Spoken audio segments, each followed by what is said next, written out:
Hi everybody, welcome back to video number 7 in the Working with Endnote part of this video series on Endnote. So in this video, I'm going to show you how to remove references if you've inserted a reference into an assignment and then you want to take it out, and how Endnote makes this really easy for you. So in the last video, we saw that a certain reference, which was this Alonso and co-workers, which I've got here, we saw that I inserted that into a certain piece of work, which is a real piece of work that I did, and how Endnote automatically formatted that so that it was here as reference number 1, and then so how it also appeared in the reference list as reference number 1 here, and then Endnote automatically programmed all the other references to be renumbered, and then it will have renumbered them all where they appeared throughout the text.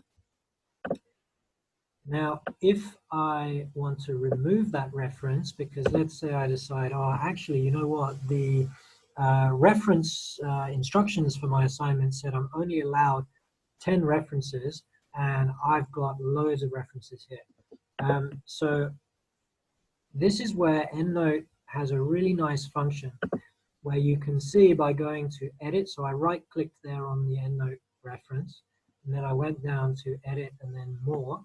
And it'll open up this Endnote Editor Manager. Now, the beauty of this is it actually tells you exactly how many times you've referenced whichever reference it was in your work. So I can see that that Alonso reference only appears once here in the entire work.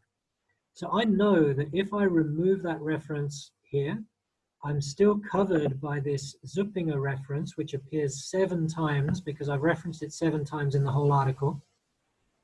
And that tells me that actually if I need to lose a reference, the best one to lose is going to be Alonso. Because if I want to lose Zuppinger, then I have to go down, and I can do that in this Endnote Edit and Manage Citations function here. And I can actually find every time Zuppinger has appeared, I'm going through and it's showing me all the references. So every time Zuppinger appears, I would have to remove it, because if I want to get rid of that reference totally, I'd have to remove it from every single place that I cited it in the whole document. So it'll basically show me that Alonso is the one to take out here, just in terms of if I need to lose a reference, this is going to be the one to remove. So I just click here, remove citation. Alonso disappears.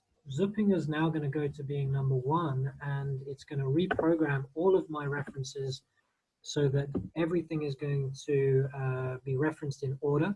So this here, where you can see 3 to 11, the references for this next sentence in the first paragraph, that's going to become 2 to 10 because I've removed a reference before it in the text.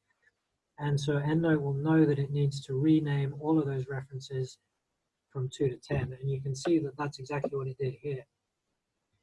Now, if I scroll down and check that in the bibliography or the reference list here, I can see that Beiersdorf has gone to 2, number 1 is Zuppinger, Alonso has been removed, and all of the other references have been renumbered and ordered correctly. And you can see that now instead of 70 in total, I have 69 references. And that's a way that you can remove references. Obviously, you can go down and do that for all your references. The other way to remove a reference is to simply delete it.